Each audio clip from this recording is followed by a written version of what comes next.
And ఇంకోటి ఆ మన్యంలో తిరుగుతూ ఆ వర్షంలో 9 కిలోమీటర్ల రోడ్లు వేస్తున్నాము కూటమి ప్రభుత్వంలో. దీనికోసము అడగగానే వెంటనే 9.40 కోట్ల రూపాయలని చంద్రబాబు గారు ఈ పని కోసం కేటాయించిండు. మనందరి తరపున చంద్రబాబు నాయుడు గారికి కృతజ్ఞతలు తెలియజేస్తున్నామని చెప్పేసి ఎక్కడ తన తన పైన ఉన్న ముఖ్యమంత్రిని మర్చిపోవట్లేదు. ఆ తర్వాత ఇంకా పైన ఉన్నటువంటి మోడీ గారిని మర్చిపోకుండా అట్లనే ప్రతిపక్షం కూడా కాదు, ఆ లెవెన్ రెడ్డి అంటారు కదా, సో అతని గురించి పంచులు ఎక్కడ వదలాలో, వాళ్ళది 11 మనది 124 కదా, కలిపితే 175 అని చిన్నపాటి పంచులు వేస్తూ నాకు తడమడం, బుగ్గలు తడమడము, ముద్దులు పెట్టడం ఇట్లాంటివి నాకు తెలియదు, పని చేసి పెడతాను, మీరు కూడా నన్ను పని చేయనివ్వండి, అస్తమానం సినిమా ఓజీ ఓజీ అనడం కాదు. సో మీరు ఈ అరుపుల వల్ల మీ అభివృద్ధి మర్చిపోతున్నారు. దీని మీద మీరు కాన్సన్ట్రేట్ చేయండి. కొంచెం నన్ను పని చేసుకొనివ్వండి. పనులు ఎలా జరుగుతున్నాయో నేను చూడడానికి వస్తుంటాను, వెళ్తూ ఉంటాను. మీ నుంచి నాకు సహకారం కావాలి, అప్పుడే పనులు బాగా జరుగుతాయి. అట్లనే ఇంకొక మాట మాట్లాడాడు.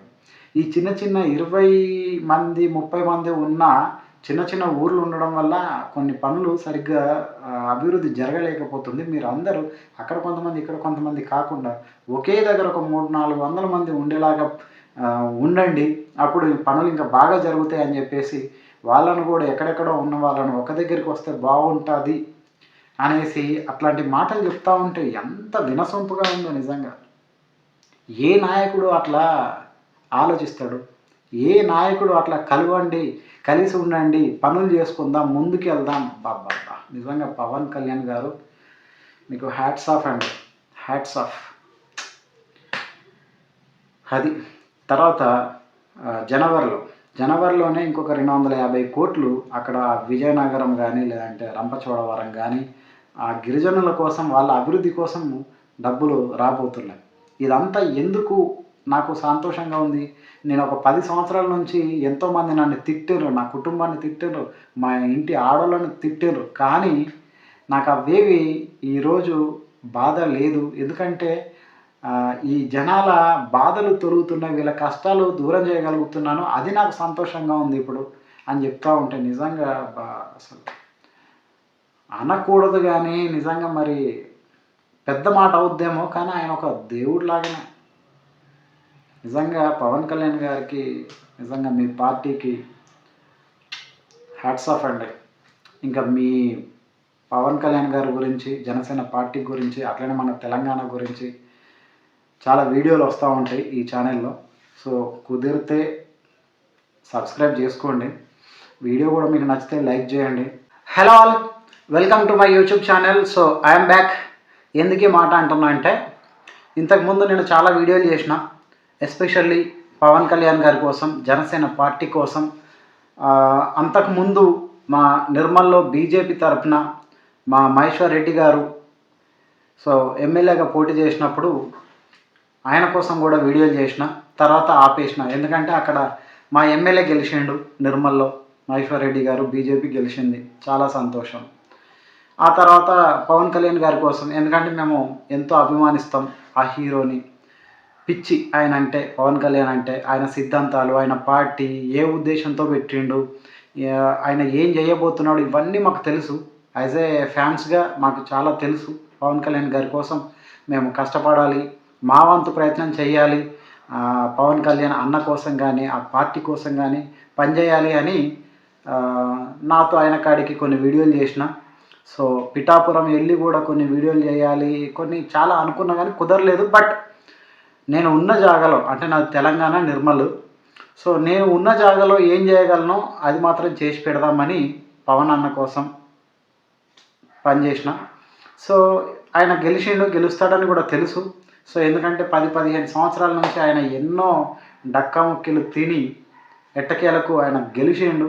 ఆయన గెలిచిన తర్వాత రాజకీయం మారుతుంది, ఆయన పనితీరు వేరే లెవెల్లో ఉంటుంది. అతను రాజకీయంలో ఒక ఆదర్శవంతుడు అవుతాడు, నాయకుల అందరికీ కూడా ఒక ఆదర్శంగా తయారవుతాడని, ఇప్పుడు డిప్యూటీ సీఎం అయిండు, తర్వాత సీఎం అవుతాడని, ఇంకొన్ని సంవత్సరాలకు పీఎం అవుతాడని కూడా ఆయన గెలిచిన కొన్ని రోజులకే నాకు అర్థమైపోయింది. ఇంకోటి ఏంటంటే, ఆయన ఎప్పుడైతే గెలిచిండో, ఆ రిజల్ట్ వచ్చిందో, ఇక్కడ ఆంధ్రప్రదేశ్ ఒకటే కాదు, కంప్లీట్ యావత్ భారతదేశాన్ని కూడా నిలబెట్టిండు, కాపాడిండు అని చెప్పేసి నేను ఎప్పుడో ఆ రోజే అనుకున్నా. నా స్టేటస్లో పెట్టుకున్నా, నా ఫేస్బుక్లో కూడా పెట్టుకున్నా.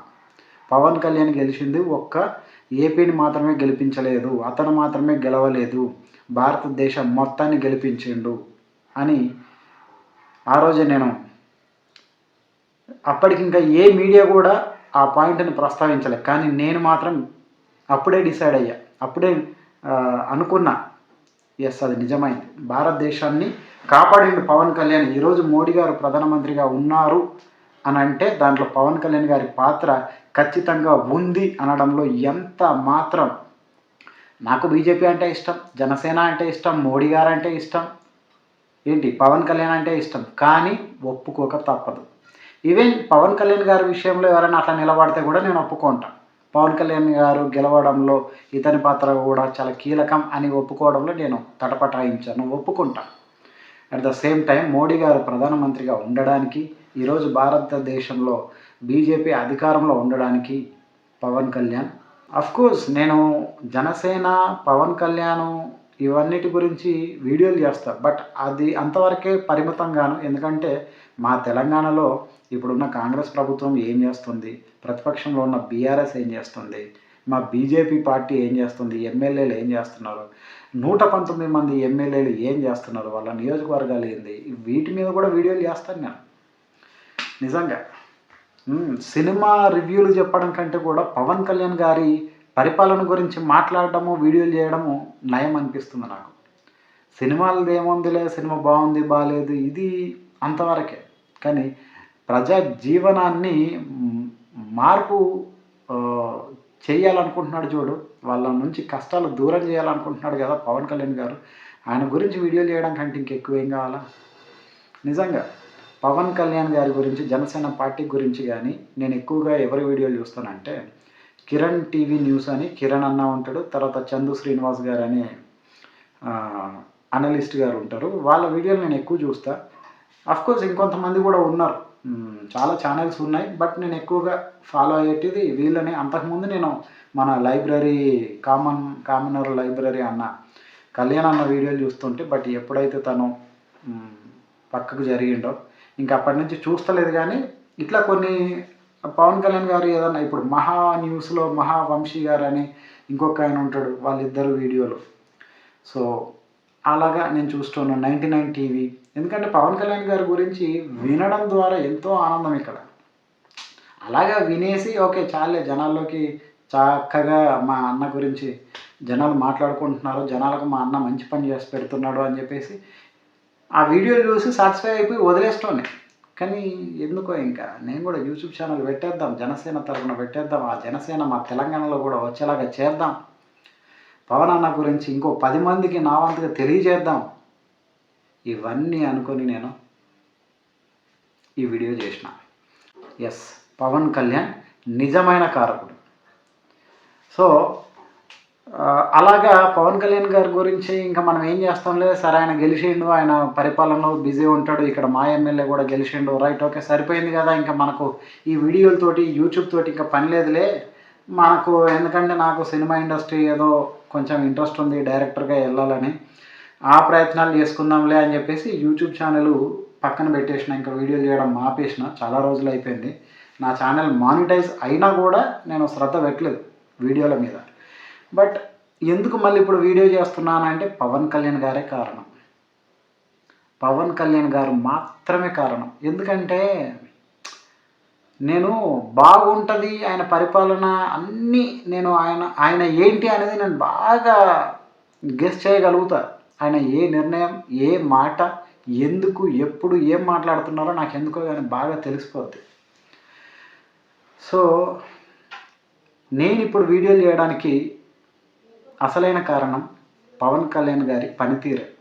ముఖ్యంగా నిన్నటి నుంచి పర్యటనలో ఉన్నాడు, అక్కడ మన్యం ప్రాంతాల్లో గిరిజనుల కోసం వర్షం పడుతున్నా కూడా తడిసిపోతూ దగ్గుతూ జలుబైనా కూడా ఆ జనాల కోసమని వాళ్ళ కష్టాలు ఏందో తెలియాలి అని అంటే నేను ఈ వర్షంలో 1 కిలోమీటర్ 2 కిలోమీటర్లు నడిస్తేనే వాళ్ళ అవస్థ ఏందో నాకు తెలుస్తుందని.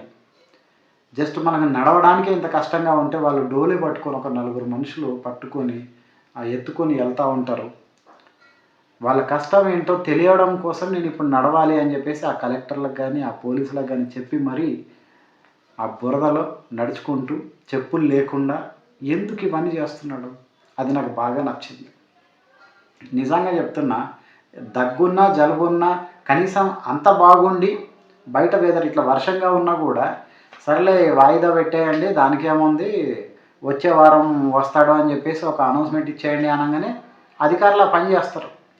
వాతావరణం బాగోకపోవడం వల్ల మంత్రి గారి పర్యటన రద్దు, తిరిగి వచ్చే వారంలో ఉంటుంది అని చెప్పేసి ఏదో డేట్ పెట్టేస్తారు. జస్ట్ వాతావరణం ఏదో మబ్బులుగా ఉందనో చిన్న చిన్న వర్షం పడుతుందనో కారణంతో కూడా బంద్ చేసుకుంటారు. కానీ పవన్ కళ్యాణ్ అట్లా చెయ్యడు కూడా. ఆయన చేసే మనిషి కాదు.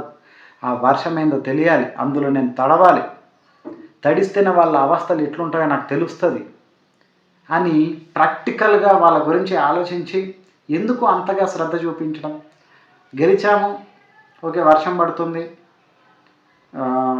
వాయిదా వేసుకోవచ్చు, వెదర్ బాగున్నప్పుడు వెళ్ళి మీకు ఇది రోడ్ వేస్తున్నాము, నేను ఇంతకుముందు మీకు మాట ఇచ్చాను కాబట్టి నేను ఇప్పుడు రోడ్ వేస్తున్నా, మా కూటమి ప్రభుత్వము మీ మన్యం ప్రజల గిరిజనుల కోసం రోడ్లు వేస్తున్నాము, సో ఇది మొదలు పెడతాము, ఒక 6 నెలల్లో 2 సంవత్సరాల్లో పనులు పూర్తయిపోతాయి, ఇట్లా చెప్తే సరిపోతుంది వెళ్ళి. కానీ ఇక్కడ పవన్ కళ్యాణ్ ఇంటెన్షన్ అది కాదు. అతను ప్రాక్టికల్గా అనుభవించాలనుకుంటాడు. ఇంతకుముందు కూడా ఎలక్షన్ కంటే ముందు కూడా అప్పుడెప్పుడో వెళ్ళినప్పుడు కూడా అక్కడ చెలమల్లో నీళ్లు తాగాడు, ఆ రోడ్ల మీద నడిచిండు, వాళ్ళతో మాట్లాడాడు. ఇప్పుడు గెలిచిన తర్వాత ఎప్పుడైతే ఆయన మాట ఇచ్చిండో ఆ మాటను నిలబెట్టుకుంటున్నాడు. సో పవన్ కళ్యాణ్ గారి గురించి నేను మళ్ళీ వీడియోలు స్టార్ట్ చేయాలి అని నాకు యాక్చువల్గా ఆయన సనాతన ధర్మం గురించి మాట్లాడినప్పుడే నాకు అనిపించింది, ఇంకా ఇప్పుడు నేను వీడియోలు చేయొచ్చురా. నిజంగా చెప్తున్నా, పవన్ కళ్యాణ్ గారి కోసం వీడియోలు చేస్తూ బతికేయచ్చు అబ్బా ఈ జన్మకు అనిపించింది. ఎందుకంటే ఒక నాయకుడు ఎట్లుండాలో సరైన, ఇంతకుముందు మేము చరిత్ర పుస్తకాల్లో చదువుకునేటోళ్ళం, లేదంటే నేను బీఏ చేశాను కాబట్టి, ఇంటర్లో హెచ్ఈసి కాబట్టి పొలిటికల్ సబ్జెక్టు నాకు తెలుసు కాబట్టి విధులు హక్కులు ఇట్లాంటి ఆదేశిక సూత్రాలు, రాజ్యాంగము, ప్రజాస్వామ్యము, డెమోక్రసీ, రాష్ట్రపతి, ఉపరాష్ట్రపతి అని, సీఎం అని, డిప్యూటీ సీఎం అని, మంత్రులు, ఎమ్మెల్యేలు, ఇట్లా ప్రతిదీ మేము చదువుకున్నాం, ఎంత కొంత అవగాహన ఉంది. ఈ పుస్తకాల్లో ఉన్నట్టుగా అమలు అవ్వడము ఇది ఇంపాసిబుల్లే అని చెప్పేసి అనుకునేటోళ్ళం. కానీ అది ఇప్పుడు పాసిబుల్ చేస్తున్నాడు. అందుకోసం పవన్ కళ్యాణ్ గారి గురించి వీడియోలు చేస్తా బతికేయచ్చు అనిపించింది. నిజంగా ఒక నిజమైన నాయకుడిని పుస్తకాల్లో చూడడం కాకుండా ఆ పుస్తకాలు ఎంతోమంది నాయకుల గురించి తెలుసుకున్న వ్యక్తులం మేము. అలాంటి ఇప్పుడు నిజమైన నాయకుడు మా కళ్ళ ముందు నడుస్తున్నాడు, వినిపిస్తున్నాడు, మాట్లాడుతున్నాడు, పనులు చేస్తున్నాడు. నేను మీకోసం పని చేస్తాను, చేపిస్తాను, మీరు నన్ను పని చేయనివ్వండి, నన్ను అడగండి అని చెప్పేసి ఎంత బాగా అసలు ఆయన జనాలకు ఉపదేశిస్తున్నాడంటే, చెప్తున్నాడు ఆయన, నన్ను నిలదీయండి, ఈ రోడ్ల నాణ్యత ఎందుకు లేదు అని ప్రశ్నించండి అనేసి ఎంత బాగా ఎవడరబ్బా ఈ కాలంలో చెప్పేటోళ్ళు. ఇది కలియుగం ఉన్నది. ఇట్లా ఎవరన్నా జనాలకు అంత మద్దతుగా ఉంటారా? మా తెలంగాణలో కేసీఆర్ గారు అధికారంలోకి వచ్చినప్పుడు కానీ, ప్రతిపక్షంలో ఉన్నప్పుడు కానీ, తెలంగాణ రాకముందు కూడా జనాలకు బాగా చేరువైండు ఆయన మాట తీరు వల్ల.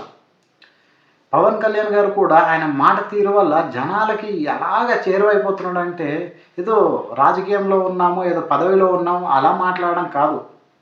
పదవిలో ఉన్నా లేకపోయినా ఆయనకు నథింగ్ అసలు.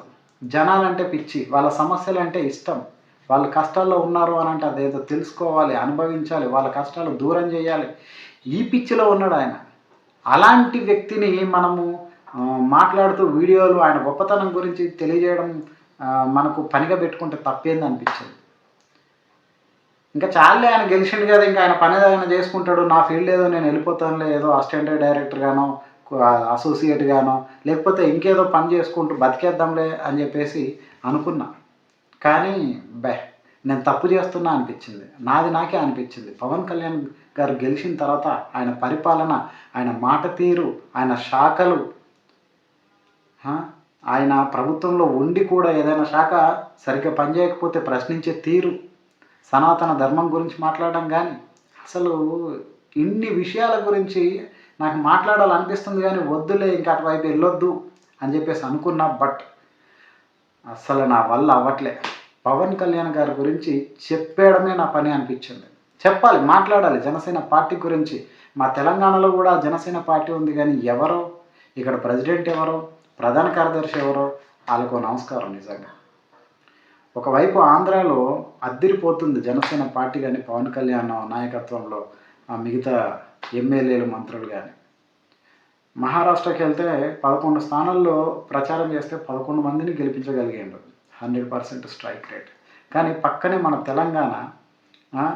తెలంగాణ అంటే అతనికి ఎంతో ఇష్టం. గట్టిగా ట్రై చేస్తే ఇక్కడ కూడా నెక్స్ట్ ఎలక్షన్లో కొన్ని సీట్లు గెలవగలుగుతాడు. కానీ ఇక్కడ ఎవరున్నారో, మరి వాళ్ళు ఏం చేస్తున్నారో, వాళ్ళకు ఆదేశాలు వస్తున్నాయో రావట్లేదో, ఎక్కడ తప్పు జరుగుతుందో నాకు తెలియదు.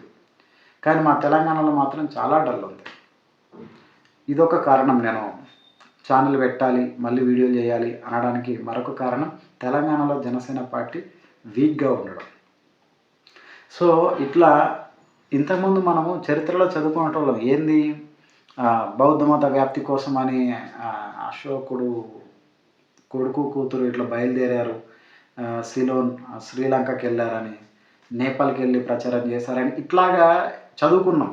ఇప్పుడు మా పవన్ కళ్యాణ్ అక్కడ ఆంధ్రాలో డిప్యూటీ సీఎం కావచ్చు, కానీ ఆయన తెలుగువాడు, మా హీరో, మా అభిమాన హీరో. సో మా అన్నయ్య రాబోయే కాలంలో మా తెలంగాణలో కూడా ఆయన పార్టీ ఖచ్చితంగా ఉండబోతుంది, రాబోతుంది, అధికారంలో కూడా రాబోతుంది. కాబట్టి ఆయన గురించి ప్రచారం చేయడం కంటే ఇంకా మాకు కూడా ఏ పెద్ద పని ఉందిలే అనిపించింది. ఎందుకంటే ఒక మంచి వ్యక్తి గురించి, ఒక మంచి రాజకీయ నాయకుడు కరువైన ఈ కాలంలో ఇంత మంచి నికార్సైనటువంటి ఒక మంచి మనసున్న మానవత్వం ఉన్నటువంటి నాయకుడి గురించి చెప్పడం కంటే ఇంకేం కావాలి అనిపించింది.